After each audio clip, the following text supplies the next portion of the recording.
మరి మా ఎమ్మెల్సీ గారు ప్రీవియస్ పోలీస్ ఆఫీసర్ గారు ఏ తప్పుడు కేసులు ఎవరెవరు పెట్టారంటే అవి కూడా బయటకు తీస్తాంలేండి, ఎవరెవరు ఏ తప్పుడు కేసులు పెట్టారు అవి తర్వాత ఆలోచించుకోవచ్చు.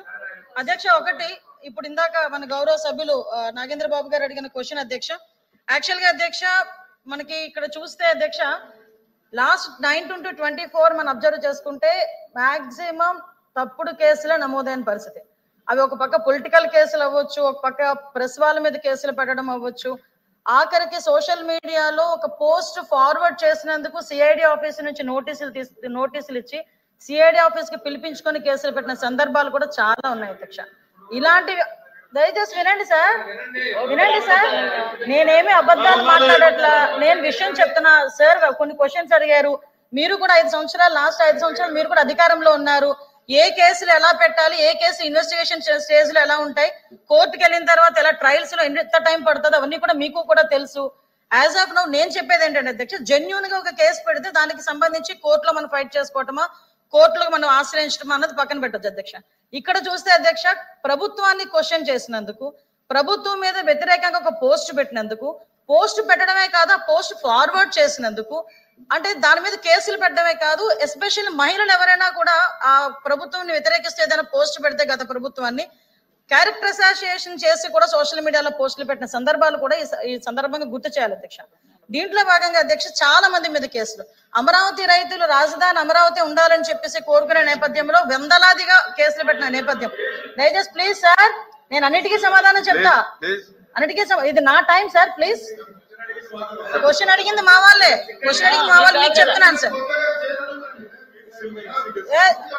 అదే విధంగా అధ్యక్ష, ఎస్సీ అట్రాసిటీ కేసులు నా మీద ఎస్సీ అట్రాసిటీ కేసు పెడితే నేను ఇప్పటికీ కూడా కడప కోర్టుకి నేను మాట్లాడమంటున్నానండి.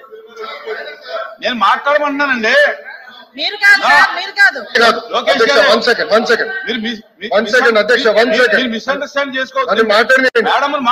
నేను మీ గురించి కాదు, బొత్స గారి గురించి మాట్లాడుతున్నా. మీరు ఏం చెప్పారు, మెంబర్స్ అందరూ మీ వైపు చైర్ వైపు చూడమని మాకు రూలింగ్ పాస్ చేశారు. అదే రూలింగ్ అటు చేయండి.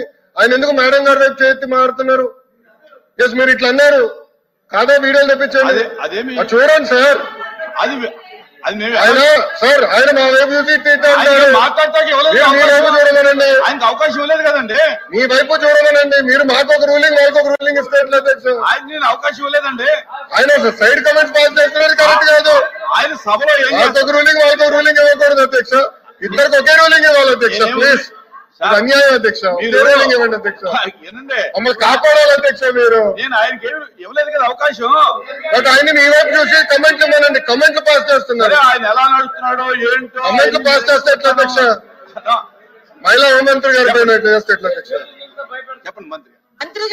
మంత్రి సమాధానం చెప్తున్నప్పుడు అడగడం కూడా కొంచెం పొరపాటే కదా అధ్యక్ష. లోపి గారు కదా, నేను అది మా లోకేష్ గారు చెప్తున్నారు, దాని గురించి అలా చేయొద్దునా కూడా అధ్యక్ష. నేను అలా అడిగినా కూడా నేను సమాధానం చెప్తున్నాను కదా అధ్యక్ష. దయచేసి ఇప్పుడు దీన్ని కొంచెం వాళ్ళు డైవర్ట్ చేయడానికి ప్రయత్నం చేస్తున్నారు అధ్యక్ష. డైవర్ట్ చేయలేదు ఉద్దేశం, లేకపోతే కామ్గా వినండి, నేను చెప్తున్నాను కదా. ఒకటే చెప్తున్నా అధ్యక్ష, ఈ రోజు అట్రాసిటీ కేసులు అధ్యక్ష, నా మీద కూడా అట్రాసిటీ కేసు అధ్యక్ష.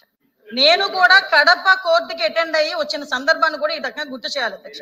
ఎస్పెషల్ నేను ఎస్సీ అయ్యుండి ఎస్సీ అట్రాసిటీ కేసు నేను ఫైల్ చేశారు వాళ్ళు.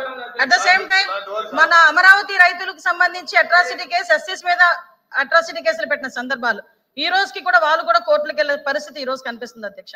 సుమారుగా అధ్యక్ష, ఎక్కడైనా ఎక్స్ సీఎం జగన్మోహన్ రెడ్డి గారు బయటికి వెళ్ళాలనుకుంటే మమ్మల్ని హౌస్ అరెస్టులు, ఇలాంటి అరెస్టులే కాదు అధ్యక్ష, ఎక్కడ పడితే ఎక్కడ ఒక పక్క నుంచి టీచర్స్ మీద అరెస్టులు, అంగన్వాడీ వర్కర్స్ బయటకు వస్తే అరెస్టులు, ఆశా వర్కర్లు బయటకు వస్తే అరెస్టులు, ఆఖరికి ఎక్కడైనా మేము యాజిటేషన్ చేయడానికి మేము ఒక నోటీస్ ఇస్తే దానికి మా ఇంటి దగ్గర హౌస్ అరెస్టులు. ఇలాంటి నేపథ్యంలో అధ్యక్ష చాలా హౌస్ అరెస్టులు జరిగినాయి, చాలా మంది మీద కేసులు పెట్టారు. కొన్ని కేసులు అయితే చాలా మటుకు కేసులు కూడా మా వరకు దృష్టికి వచ్చినాయి అధ్యక్ష. సుమారుగా అంటే మా పోలీస్ డిపార్ట్మెంట్ కి ఇలా మా మీద అక్రమ కేసులు పెట్టారు, వీటి మీద చర్యలు తీసుకోండి అని చెప్పి రిప్రజెంటేషన్స్ వచ్చిన కేసులు దగ్గర 3116 కేసులు వచ్చినాయి అధ్యక్ష. ఇంకా చాలా రాని కేసులు చాలా ఉన్నాయి అధ్యక్ష. అండర్ ఇన్వెస్టిగేషన్ లోని, అదే విధంగా పెండింగ్ ట్రయల్స్ లో కొన్ని ఉన్నాయి. కొన్ని కేసెస్ డిస్పోజ్ చేశాము. ఎస్పెషల్లీ ఇంకా కొన్ని కేసెస్ ని కూడా కోర్టులో ఉండడం వల్ల కొన్ని కేసెస్ కూడా ట్రయల్ వెళ్తున్నాయి అధ్యక్ష. ఇందాక గౌరవ ఎమ్మెల్సీ గారు మాట్లాడినప్పుడు అధ్యక్ష, నిజంగా అది ఒక వ్యాలిడ్ పాయింట్. ఎందుకంటే నేను కూడా ప్రెజెన్స్ డిపార్ట్మెంట్ చూస్తున్నాను అధ్యక్ష. ఎక్కడైనా ఏదైనా ప్రెజెన్స్ కి వెళ్ళి వాళ్ళ దగ్గర విజిట్ చేయడానికి వెళ్ళేటప్పుడు అక్కడ ఉన్న రిమాండ్ ఖైదీలు చాలా మంది బయటకు వచ్చి మా మీద అక్రమంగా ఈ కేసు పెట్టారు, ఈ కేసు పెట్టడం వల్ల మేము ఇన్ని సంవత్సరాలుగా బెయిల్ తీసుకొచ్చుకునే పరిస్థితి లేక మేము చాలా మంది ఇందులో ఉండిపోవాల్సి వస్తుంది అని చెప్పారు. దానికి కూడా ఏం చేయాలనేది ఆల్రెడీ సీఎం గారితో డిస్కస్ చేసుకోవడం జరిగింది అధ్యక్ష. దానికి ఒక కార్యాచరణ కూడా ప్రకటిస్తాం. ఎస్పెషల్లీ పాస్పోర్ట్స్ విషయంలోనే, అదేవిధంగా రీసెంట్ గా ఇప్పుడు కానిస్టేబుల్ పోస్టులు అవనివ్వండి, టీచర్ పోస్ట్, డిఎస్ఏ పోస్టులు అవనివ్వండి, గవర్నమెంట్ పోస్టులు ఏదైనా వచ్చేటప్పుడు ఇలాగా పొలిటికల్ గా పెట్టిన కేసెస్ దృష్ట్యా చాలా మంది విద్యార్థుల మీద కూడా కక్ష సాధింపు చర్యలుగా ఆ రోజు కేసులు పెట్టిన సందర్భాన్ని కూడా గుర్తు చేస్తున్నారు అధ్యక్ష. ఇలా పెట్టిన పాపానికి ఈ రోజుకి కూడా చాలా మందికి వాళ్ళకి ఉద్యోగాలు లేకుండా వాళ్ళు డిస్క్వాలిఫై అయ్యే పరిస్థితులు వచ్చినాయి అధ్యక్ష. ఎస్పెషల్లీ పాస్పోర్ట్లకి సంబంధించి వెరిఫికేషన్ కి వెళ్ళేటప్పుడు మేము కూడా దీని మీద డిస్కస్ చేసాం అధ్యక్ష. పాస్పోర్ట్లకి సంబంధించి ఎవరైనా వెళ్తే ఒక కేసు ఉన్నాయి అనుకుంటే ఆటోమేటిక్ గా పాస్పోర్ట్స్ ఆపేసే పరిస్థితి, రిజెక్ట్ చేసే పరిస్థితి వచ్చింది. అంటే జనరల్ గా కన్విక్షన్ పడిందా, లేకపోతే వాళ్ళ కోర్టు ట్రయల్ లో ఉందా, 41A నోటీస్ పొజిషన్ లో ఉందా, ఇన్వెస్టిగేషన్ పొజిషన్ లో ఉందా, ఎఫ్ఐఆర్ పొజిషన్ లో ఉందా, ఇవన్నీ కూడా మేము ఇందాకే మాట్లాడుకొని పాస్పోర్ట్ ఆఫీసర్ వారికి కూడా హోమ్ డిపార్ట్మెంట్ నుంచి ఒక కమ్యూనికేషన్ లెటర్ కూడా పంపించే ఏర్పాటు చేయబోతున్నాం అధ్యక్ష. ఎందుకంటే చాలా మంది మీద అక్రమ కేసులు బనాయించారు. లాస్ట్ 5 years లో వాళ్ళు పడకపోతే ఒక దొంగతనం కేసు పెడితే ఒక ముస్లిం ఫ్యామిలీ మొత్తం కూడా సూసైడ్ చేసుకున్న సందర్భాలు కూడా చాలా ఉన్నాయి. ఇలాంటివి కేసులు పడి ఉద్యోగాలు రాక ఇప్పటికీ కూడా కుటుంబ సభ్యులు చాలా ఆవేదనతో ఉన్నారు. కాబట్టి మేము ఒక కమ్యూనికేషన్ కూడా ఒకటి ఇచ్చే ప్రపోజల్ కూడా ఉంది అధ్యక్ష. పాస్పోర్ట్ ఆఫీసర్కి కూడా మేము పెట్టి ఒక కాలమ్ను కూడా ఎక్స్ట్రా పెట్టి ఏ కేసు ఏ పొజిషన్ లో ఉంది, ఆ అండర్ ఇన్వెస్టిగేషన్ పొజిషన్ లో ఉందా, వాళ్ళు ఏమైనా అరెస్ట్ చేశారా, లేకపోతే ఎఫ్ఐఆర్ పొజిషన్ లో ఉందా, కోర్టులో పెండింగ్ ఉందా, ఇది కూడా ఒక కాలం ఇచ్చి దాని ప్రకారంగా కూడా వాళ్ళు వాల్యూట్ చేసుకోవాల్సిందిగా వాళ్ళు కూడా కోరేదానికి మేము కూడా ఒక లెటర్ కమ్యూనికేట్ చేయడానికి మేము సిద్ధంగా ఉన్నాం అధ్యక్ష. ఇందాక మేము మాట్లాడుతుంటే కేసుల గురించి మాట్లాడుతుంటే ఉలికిపాటు ఉంది అధ్యక్ష. నిజంగా మేము పడ్డాము అధ్యక్ష.